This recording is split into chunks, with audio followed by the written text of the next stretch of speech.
السلام علیکم 10 فیکٹس میں خوش آمدید۔ آج کی اس ویڈیو میں ہم آپ کو گناہوں کے شہر کے بارے میں بتائیں گے۔ یہ شہر کس ملک میں واقع ہے؟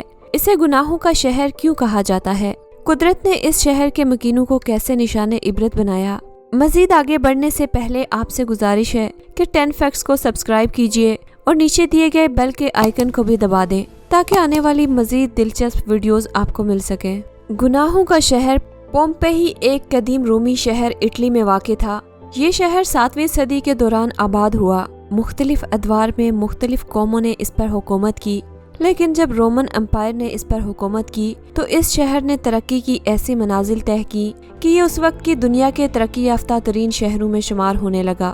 کلب، بیکریاں، واٹر سپلائی کی اسکیم، لائبریری، کمیونٹی سینٹر، ہسپتال، 2 منزلہ مکانات، پانی کے تالاب، کشادہ سڑکیں اور مکانوں کے پیچھے چھوٹے چھوٹے لان اور ان میں نصب فواروں نے اس شہر کو جنت بنا دیا تھا۔ یہ دنیا کا پہلا شہر تھا جس میں زیبرا کراسنگ شروع ہوئی تھی۔ یہیں سے کریم کیک ایجاد ہوا تھا اور یہیں سے غسل خانوں کا کانسیپٹ بھی آیا۔ یہ رومن امپائر کے بڑے بڑے تجارتی شہروں میں سے ایک تھا، مگر وقت گزرنے کے ساتھ ساتھ اس شہر میں موجود اجتماعی غسل خانے بے حیائی کے مراکز بننے لگے۔ کسی پابندی، کسی روک ٹوک، ہر قسم کی قانونی اور سماجی بندھنوں سے آزاد کھلے عام جنسی تعلقات اس شہر کی خاص پہچان بن گئے۔ یہاں کاروبار تھا جسموں کا۔ حضرت لوط علیہ السلام اور ان کی قوم کا واقعہ تو سبھی جانتے ہیں۔ جب وہ قوم ہم جنس پرستی کی لعنت میں مبتلا ہو گئی تو اس قوم پر پتھروں کی برسات کر کے انہیں تباہ و برباد کر دیا گیا۔ ایسا ہی کچھ معاملہ پومپئی کے ساتھ بھی ہوا تھا۔ پومپئی جنسی سرگرمیوں اور غیر اخلاقی حرکتوں میں کہیں آگے نکل چکا تھا۔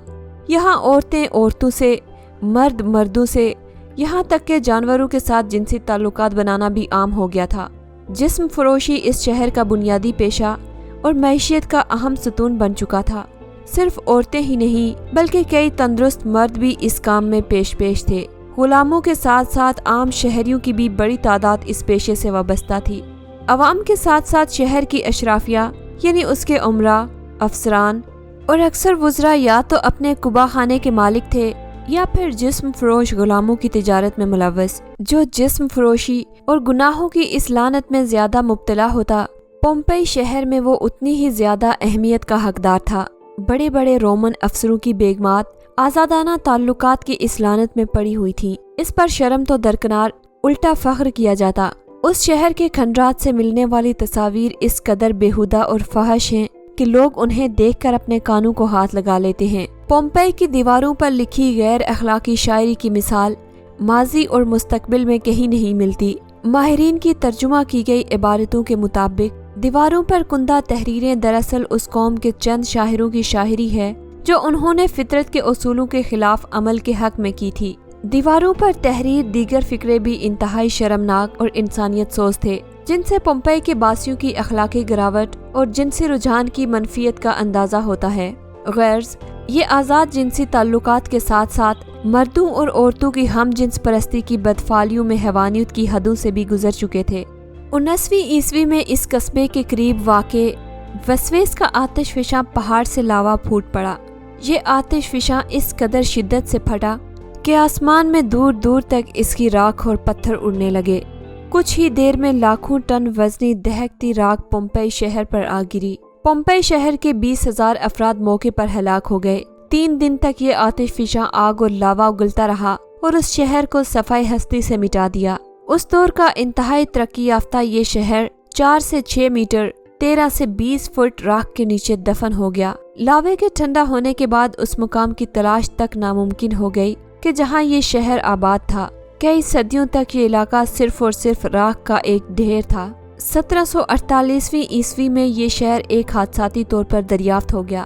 کھنڈرات کی کھدائی کے ماہرین نے دیکھا کہ اس کے تھیٹر، کھیل کے میدان، مارکیٹس اور سوئمنگ پولز جوں کی توں حالت میں موجود تھے۔ یہ عذاب اس شہر کے مکینوں پر اس وقت نازل ہوا جب ان کی اکثریت گناہ آلود سرگرمیوں میں ملوث تھی۔ اس شہر کی دریافت کے بعد کھدائی کی گئی تو ماہرین آثار قدیمہ یہ دیکھ کر حیران رہ گئے کہ لوگ مردہ حالت میں محفوظ ہیں، اور ایسا لگ رہا تھا کہ جیسے قدرت نے اخلاق باختہ حرکتیں کرنے والی قوم کو آنے والی دنیا کے لیے نشان عبرت بنا دیا ہو۔ جو شخص جس حالت میں تھا اسی حالت میں رہ گیا۔ آج بھی جب پومپئی کی باقیات دریافت ہوتی ہیں تو وہاں کے رہنے والوں کی لاشیں اسی حال میں ملتی ہیں جس میں وہ اپنے آخری وقت میں موجود تھے۔ ان سے پتہ چلتا ہے کہ بڑی تعداد میں لوگ، مرد اور عورتیں بدفعلیوں میں مصروف تھے۔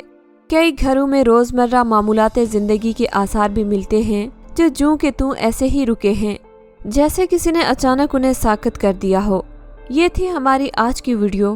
امید ہے ہماری آج کی ویڈیو آپ کو ضرور پسند آئی ہوگی۔